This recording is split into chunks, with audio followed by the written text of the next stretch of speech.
अस्सलाम वालेकुम दोस्तों, मैं हूं सहरी और आज मैं आपके लिए लेकर आई हूं एक ऐसी स्टोरी जिसे सुनने के बाद आपके लिए सच और झूठ का फैसला करना थोड़ा मुश्किल हो सकता है। ये कहानी है ब्राजील के एक छोटे से गांव की जिसके 600 लोग एक ही रात में अचानक से गायब हो गए थे और आज तक हमें उनका कोई नामो निशान नहीं मिला, ना ही कोई दूसरा सबूत जिससे ये पता लगाया जा सके कि आखिर वो 600 लोग कहाँ गए। कहानी को एंड तक सुनिएगा और उसके बाद फैसला आप खुद कीजिएगा कि क्या वो 600 लोग वाकई में गायब हुए थे या फिर ये सब एक सोची समझी साजिश का नतीजा है। तो चले कहानी को स्टार्ट करते हैं बिल्कुल स्टार्ट से, लेकिन उससे पहले don't forget to like and subscribe to my channel.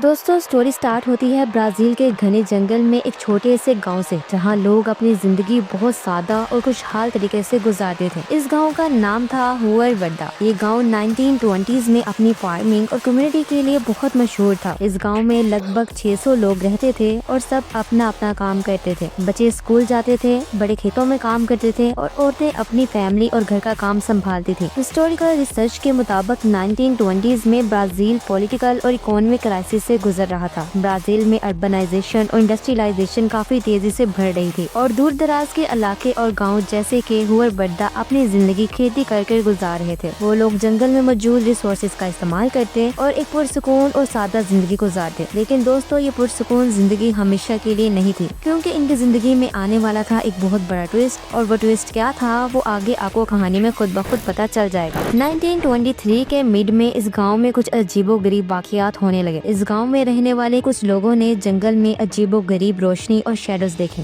लोगों के मुताबिक ये रोशनी बहुत ही ज्यादा चमकदार और कलरफुल थी, जैसे कोई अरोरा या इलेक्ट्रिकल फिनोमेना हो। लेकिन दोस्तों, ब्राजील में ऐसा होना बहुत ही कोई अनयूजुअल बात थी। कहानी आगे बढ़ाने से पहले मैं बता दूं कि ये सारी इन्फॉर्मेशन जो मैं आपके साथ शेयर कर रही हूँ हमें हिस्टोरियंस और फोकलोर रिसर्चर्स के कलेक्ट किए हुए डाटा से मिलती है। दोस्तों, अब कहानी को जरा गौर से सुनना, क्योंकि असल सस्पेंस तो अब स्टार्ट होने वाला है। अजीबो गरीब लाइट्स और शेडोज के नजर आने तक तो बात ठीक थी, लेकिन इसके फौरन बाद ही इस गांव के लोग अचानक से गायब होना शुरू हो गए। रिसर्चर्स के कलेक्ट हुए डाटा से पता चलता है कि पहले कुछ लोग अचानक से रातों रात गायब हुए और इसके 2 से 3 हफ्तों बाद वो 600 के 600 लोग जो इस गांव में रहते थे वो भी गायब हो गए। इस गांव में सिर्फ खाली घर, खुले हुए दरवाजे और टेबल्स पर आधा खाया हुआ खाना मिला। ना कोई लाश मिली और ना ही कोई दूसरा सबूत जिससे ये पता चल सके कि आखिर वो लोग कहाँ गए। ऐसा लगता था जैसे इन लोगों को कोई रातों रात हवा में उड़ाकर ले गया हो। लोगों का गायब होना, खाली घर और खुले हुए दरवाजों का मिलना तो ठीक था, लेकिन दोस्तों असल चीज जिसने इसको एक मिस्ट्री बनाया वो था वो मैसेज जो इस गांव के एक स्कूल में एक ब्लैक बोर्ड पर लिखा हुआ मिला। और वो मैसेज था देयर इज नो सेल्वेशन, जिसका मतलब है कि अब बचने का कोई रास्ता नहीं है। ये मैसेज एक बहुत बड़ा पजल है जिसका जवाब शायद किसी के पास नहीं। साइंटिफिक एनालिसिस के मुताबिक ये मैसेज किसी ने जानबूझकर छोड़ा होगा, लेकिन किसने और क्यों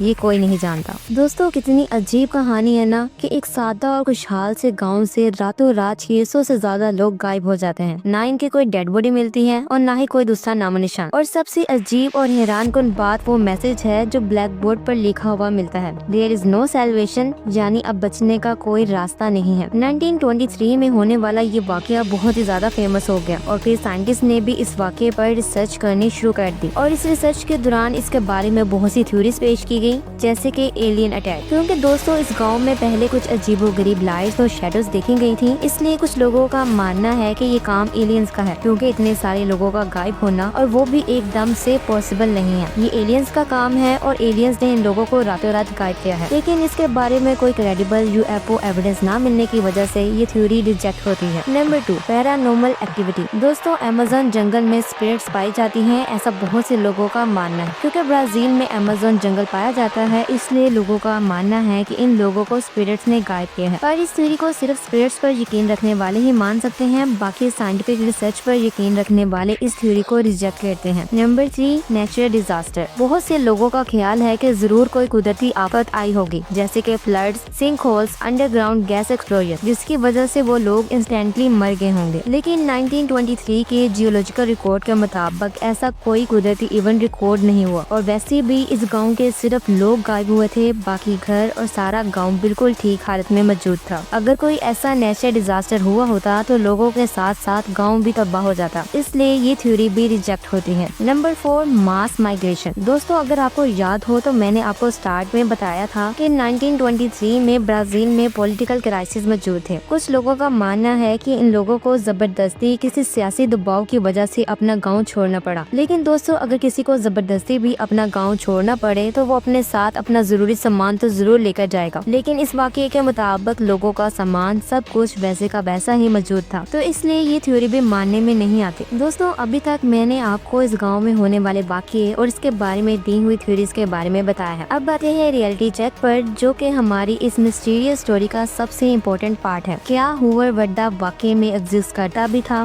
क्या ऐसा कोई वाकया असल में हुआ भी था? क्या ये सच है या फिर सिर्फ लोगों की खुद की बनाई हुई एक स्टोरी है? चले जानते हैं। दोस्तों, अगर ब्राजील का ऑफिशियल रिकॉर्ड देखें तो इसमें हूवर वड्डा के नाम का कोई गांव ही नहीं मिलता। 1920 के सेंसस में भी ऐसा कोई गांव नोट नहीं किया गया। तो दोस्तों, अगर ऐसा कोई गांव था ही नहीं तो फिर ये सारी स्टोरी किसने बनाई और क्यों इतनी फेमस हो गई? असल में दोस्तों, ये हमारी ह्यूमन नेचर है कि हम लोगों को ऐसी मिस्टीरियस कहानियाँ बहुत पसंद आती हैं और हम लोग इन पर बहुत जल्दी यकीन भी कर लेते हैं और ऐसी कहानियाँ बहुत ज्यादा जल्दी फेमस भी हो जाती हैं, चाहे फिर इनका कोई रियल एविडेंस मिले या ना मिले। ये कहानी 1923 में इतनी मशहूर नहीं थी, लेकिन जब से इंटरनेट आया है तब से ये कहानी सोशल मीडिया पर बहुत ज्यादा फेमस हो गई। आप अगर हूवर वड्डा लिख कर सर्च करते हैं तो आपको इसके बारे में ढेरों वीडियोस मिल जाएंगे। आज टिकटॉक, यूट्यूब शॉर्ट्स और इंस्टाग्राम रील्स पर कुछ सेकंड के ड्रामेटिक एडिट से कोई भी मिस्ट्री वायरल हो सकती है। लोग ड्रामेटाइज करते हैं, क्रिएटर्स अनसीन फुटेजेस और डॉक्यूमेंट्स ऐड करते हैं और देखने वालों को लगता है कि हाँ, ये तो सच है। इसलिए दोस्तों, कोई भी चीज जो आप सोशल मीडिया पर देखो उसको देखते ही सच ना मान लो, बल्कि उस पर रिसर्च करो और उसके बाद उस पर यकीन करो। बाय द वे दोस्तों, आपका क्या ख्याल है कि क्या हूवर वड्डा वाकई में एक रियल स्टोरी है या फिर लोगों ने सिर्फ एक एंटरटेनमेंट के लिए ये कहानी खुद ही बनाई है? कमेंट बॉक्स में जरूर बताएं। और हाँ दोस्तों, ये कहानी सच भी हो सकती है। नो डाउट कि हमारी दुनिया बहुत से राजों से भरी हुई है और हो सकता है कि वाकई में हूवर वड्डा सच हो। इस स्टोरी के बारे में आपका जो भी पॉइंट ऑफ व्यू है वो कमेंट बॉक्स में जरूर दीजिएगा। Don't forget to like and subscribe to my channel. मिलती हूँ आपसे एक नई वीडियो में, तब तक के लिए अपना बहुत ज्यादा ख्याल रखें। खुदा हाफिज।